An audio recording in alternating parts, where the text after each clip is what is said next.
Hello， 大家好，欢迎收看第218期的亚当球鞋，我是你们的亚当。今天我们一起来聊聊这一双韦德之道10。本期视频由您的点赞赞助播出。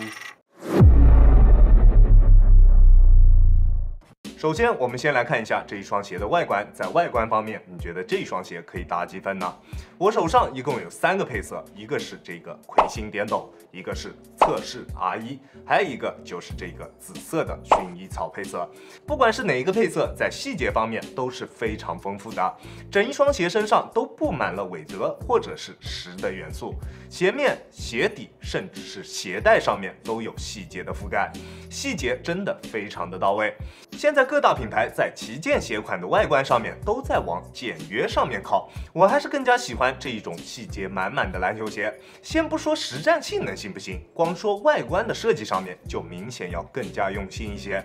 而在实战方面，我们还先从大底开始说起。在大底方面，球鞋采用了圆弧形与人字纹相结合的一种纹路，在抓地力方面的表现是非常出色的。在干净的木地板上面实战，在做一些变向或者是侧向蹬地动作的时候，脚底下不会有一丝多余的滑动。不过它在吸灰方面的表现并不出色，如果场地上面有灰尘，球鞋的抓地力就会有比较明显的下降，需要不断用手去擦拭鞋底，才能保证脚底下有够用的抓地力。而在耐磨方面的表现，它也是非常不错的。大底所使用的橡胶还是比较硬的，并且纹路的深度非常深。虽然纹路有一些偏细，但是用来打室外的塑胶场地绝对是没有问题的。如果预算够，即使选择它用来进行水泥地上面的实战，也可以坚持比较长的一段时间。不管你打球的场地是室内还是室外，选择这一双鞋都没有问题。而在中底方面，依旧使用了全包围式的全掌泵，不过不同配色的中底在硬度方面会有所不同。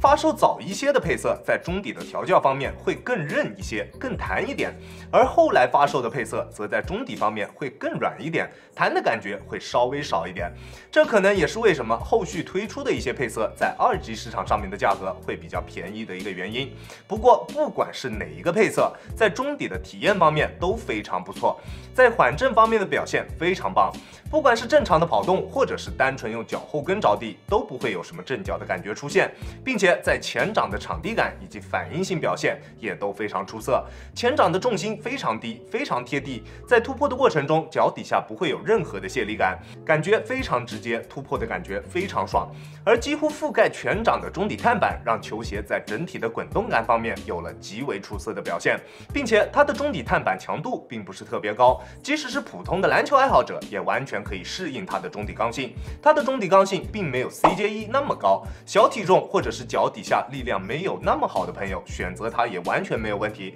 但是如果想要体验它中底的全部性能，普通的篮球爱好者可能就没有办法做到了。这一双鞋的中底龙骨落差非常小，穿在脚上的感觉会有明显的前高后低的感觉。如果你在跑动的过程中是会用脚后跟着地的，那你在跑动的过程中，你会明显感觉到它的前后掌过渡做得并不出色，前后掌的过渡会有非常明显的脱节感，体验感并不好。但是如果你平时打球就是习惯使用前脚掌进行跑动的，那你就能体验到这一双鞋中底的完全形态。跑动的感觉会非常爽，非常流畅，并且你能够明显感觉到你的每一步跑动，中底的大碳板都能提供给你一定的力反馈，让你在每一下蹬地的时候都会更有力，让你跳得更高，跑得更快，打得更强。它在中底方面的表现真的是现象级的，但是这更多的还是要看你的打球习惯，不是说所有用脚后跟着地的就是水平不行，也不是所有用前脚掌跑动的朋友就一定水平高，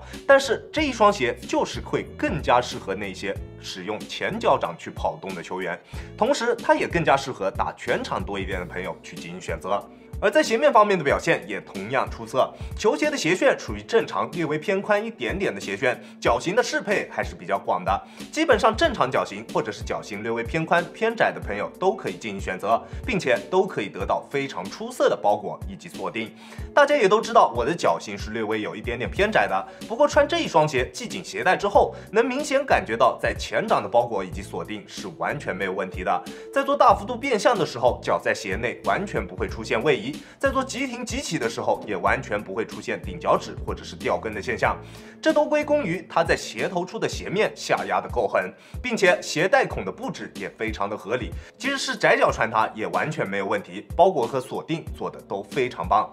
鞋面的整体强度也非常高，延展性非常低，在球鞋的外侧一圈都有着 TPU 以及橡胶的包围，让球鞋在侧向支撑方面同样有着非常出色的表现。不管你做什么动作，鞋面都可以非常好的兜住你的双脚，并且在后跟处的鞋面也做出了明显的加厚处理，在内部也有着强度比较不错的钢宝加持，后跟处的中底 TPU 加强也延伸至了鞋面，很好的保证了球鞋在后跟处的支撑以及稳定。中底强度合适的碳板不仅保证了球鞋整体的抗扭，还让球鞋的灵活性也得到了保证，不会出现因为中底碳板强度太高而出现的球鞋很板脚或者是灵活性表现很差的问题。这一点大家可以参考一下 KT7。不过它在足弓支撑方面有着非常明显的欠缺，虽然球鞋在足弓处做出了比较明显的内收，但是并没有做出明显的上翻，中间部位也并没有延伸至足弓处的动态鞋带孔加持，系紧鞋带之后，鞋面无法很好的贴合住你的足弓，也没有办法在足弓处形成加压的效果，所以当你穿这一双鞋打球时间久了之后，还是会明显的感觉到在足弓处的疲惫，这一点应该是这一双鞋身上最明显的一个缺陷了。而在稳定性方面的表现，它也完全没有问题。球鞋的大底非常的宽大，并且在前掌做出了非常明显的外扩，中底的重心也非常的贴地，再加上中底的缓震材料在外部进行了360度的包围，控制住了它中底的形变。这些设计都让它在稳定性方面有着非常出色的表现，非常棒。并且这种弧形外底的篮球鞋在拥有了极为优秀的稳定性之后，可以说这一双鞋就是灵活性与稳定性一手抓的，真的非常棒。在重量方面的表现也同样出色，单支42码的韦德之道10重量是364克，光在数值方面的表现就已经是非常出色了。再加上它优秀的鞋脚一体性以及合理的重量布置，穿在脚上的体感重量可想而知，真的非常的轻质。这一双鞋亚当球鞋主观评级 S 级，这一双鞋就是一双在各方面表现都可以称得上是顶级的偏外线的篮球鞋。如果你在跑动的时候就会使用前掌多一些，那这双鞋就是一双非常适合你的篮球鞋。如果你跑动的时候都会用到你的后掌，但是你也很想尝试一下这个鞋款，你也不需要担心，你可以在你下一次实战的时候尝试着多去用前掌进行跑动，看看你是不是能够适应。因为使用前掌跑动对于自己的脚踝力量要求会更高一些，看看你的脚踝力量是不是 OK， 再决定是否要购买这一个鞋款。即使你们不想要购买这一个鞋款，我也建议你们慢慢的将你们的运动习惯修改为多用前掌去进行跑动。如果你们尝试去做了，在一段时间之后，你会发现自己在慢慢的进步。如果你想要购买这个鞋款的话，在尺码的选择方面，我平时耐克穿42.5，李宁穿42，这一双鞋我选择的42码是非常合适的，你可以适当参考一下。球鞋的鞋楦略微偏宽一点点，